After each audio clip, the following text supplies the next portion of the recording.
everyone, welcome to my channel. You're watching English Study with Shweta Chauhan. Hey everyone, आज की इस video में हम 10 ऐसे सिंपल और कॉमन इंग्लिश वर्ड को एडवांस इंग्लिश वर्ड में रिप्लेस करना सीखेंगे. First word we have is confuse.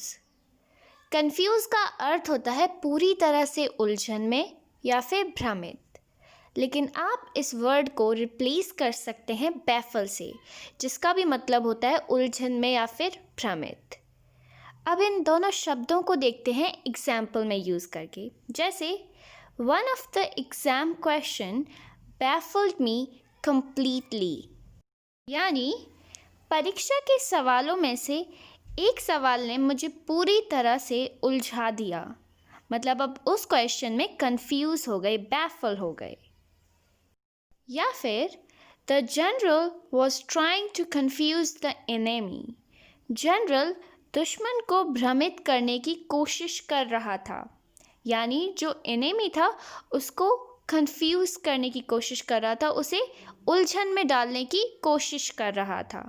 तो इस तरह हम कंफ्यूज और बैफल का यूज़ करेंगे जब हम कहना चाहते हैं उलझन में या फिर भ्रमित. हमारा सेकंड वर्ड है एंगर. एंगर का अर्थ होता है किसी के प्रति विरोध, गुस्सा, ठीक है. लेकिन आप इस वर्ड की जगह कह सकते हैं फ्यूरियस. इसका भी अर्थ होता है क्रोध, गुस्सा, ठीक है. For example, he never raised his voice in anger, यानी उन्होंने गुस्से में कभी आवाज़ नहीं उठाई.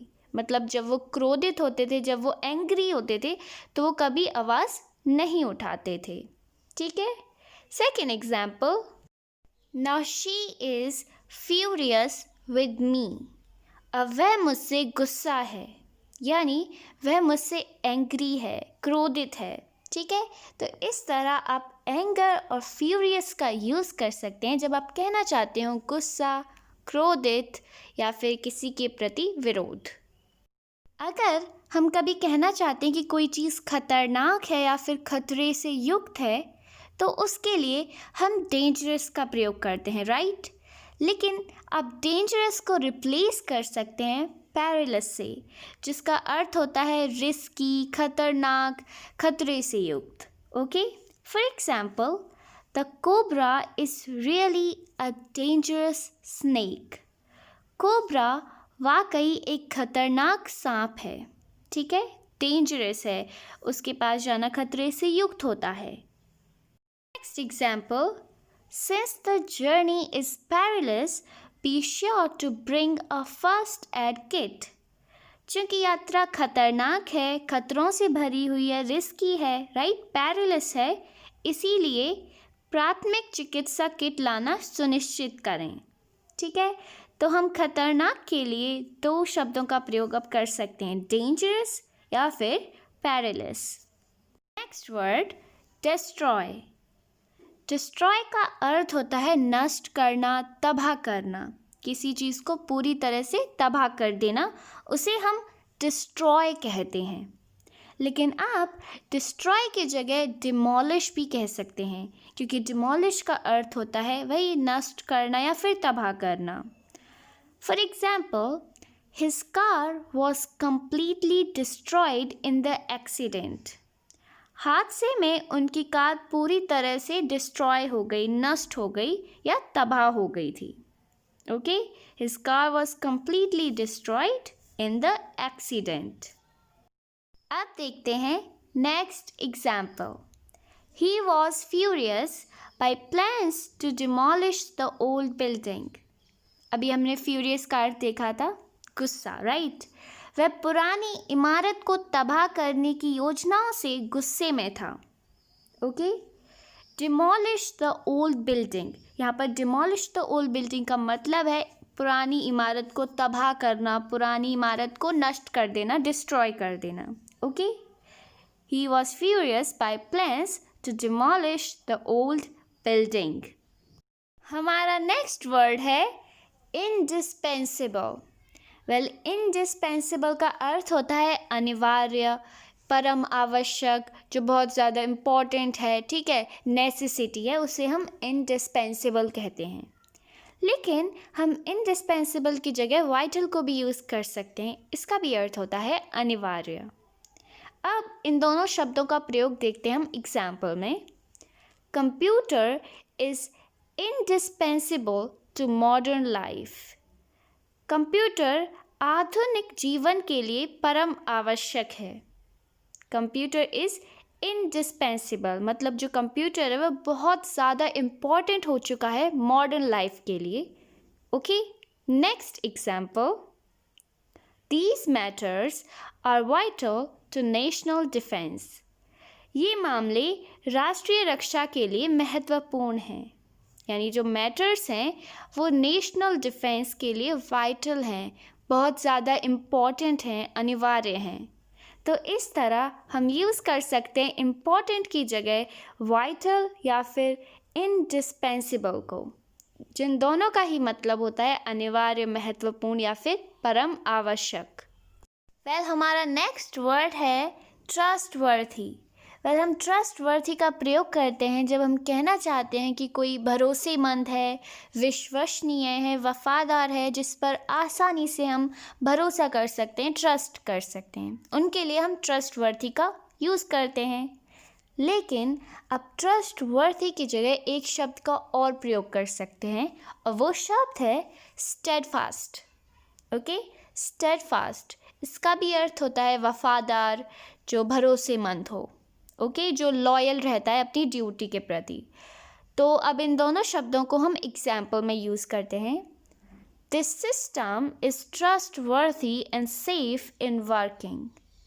यह प्रणाली, यह सिस्टम भरोसेमंद और काम करने में सुरक्षित है। मतलब ये जो सिस्टम है उस पर हम आसानी से भरोसा कर सकते हैं, ये ट्रस्टवर्दी है, भरोसेमंद है।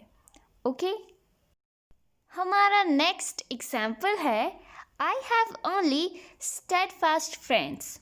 यानी मेरे पास केवल भरोसेमंद मित्र हैं। I have only steadfast friends, जिन पर मैं भरोसा कर सकता हूँ, विश्वास कर सकता हूँ, जो मेरी फ्रेंडशिप के प्रति वफादार हैं, लॉयल हैं। तो इस प्रकार आप ट्रस्टवर्दी और स्टेडफास्ट का यूज़ कर सकते हैं जब आप कहना चाहते हैं कि कोई भरोसा करने लायक है। Next word peaceful. पीसफुल का अर्थ होता है शांत, शीतल या फिर शांत चित्त, जब आप एकदम पीसफुल हों, ठीक है। लेकिन अब आप पीसफुल को रिप्लेस कर सकते हैं ट्रैंकल से, ठीक है। ट्रैंकल का भी अर्थ होता है शांत, शीतल। For example, I am so tranquil and happy now. मैं अब बहुत शांत और खुश हूँ। ओके, ट्रैंकल यानी शांत, मैं अब बहुत शांत और खुश हूँ। Next example we have, it is so peaceful here. यहाँ बहुत शांति है या फिर ये जगह बहुत शांत है, इसके लिए आप कह सकते हैं इट्स सो पीसफुल हेयर। तो जब भी आप कहना चाहते हो शांत या फिर शीतल, तो इसके लिए अब आप पीसफुल भी बोल सकते हैं या फिर ट्रैंकल। नेक्स्ट, हमारा नेक्स्ट वर्ड है एवरलास्टिंग। इसका मतलब होता है स्थायी, टिकाऊ, या फिर कभी कभी हम इसका यूज़ कर सकते हैं जब हम कहना चाहते हैं कि कोई चीज़ बहुत लंबे समय तक चलेगी, तो हम एवरलास्टिंग का यूज़ कर सकते हैं। हम एवरलास्टिंग की जगह एंड्योरिंग का भी यूज़ कर सकते हैं। Okay, for example, they have got a enduring relationship. उनका रिश्ता टिकाऊ है या फिर स्थायी है या फिर बहुत लंबे समय तक चलेगा। They have got a enduring relationship. Next sentence, he believes in everlasting life after death. वह मृत्यु के बाद स्थायी जीवन में विश्वास करता है। एवरलास्टिंग यानी स्थायी या फिर टिकाऊ। हमारा नेक्स्ट वर्ड है बैकबाइट। बैकबाइट का अर्थ होता है चुगली करना या फिर किसी की पीठ पीछे निंदा करना, उसे हम इंग्लिश में बैकबाइट कहते हैं। लेकिन हम बैकबाइट को रिप्लेस कर सकते हैं बैड माउथ से, जिसका भी मतलब होता है चुगली करना। For example, he is the person who backbites. वह वो व्यक्ति है जो चुगली करता है, जो लोगों की पीठ पीछे निंदा करता है। He is the person who backbites. Next example, in school kids badmouth their teachers. School में बच्चे अपने शिक्षकों की पीठ पीछे निंदा करते हैं।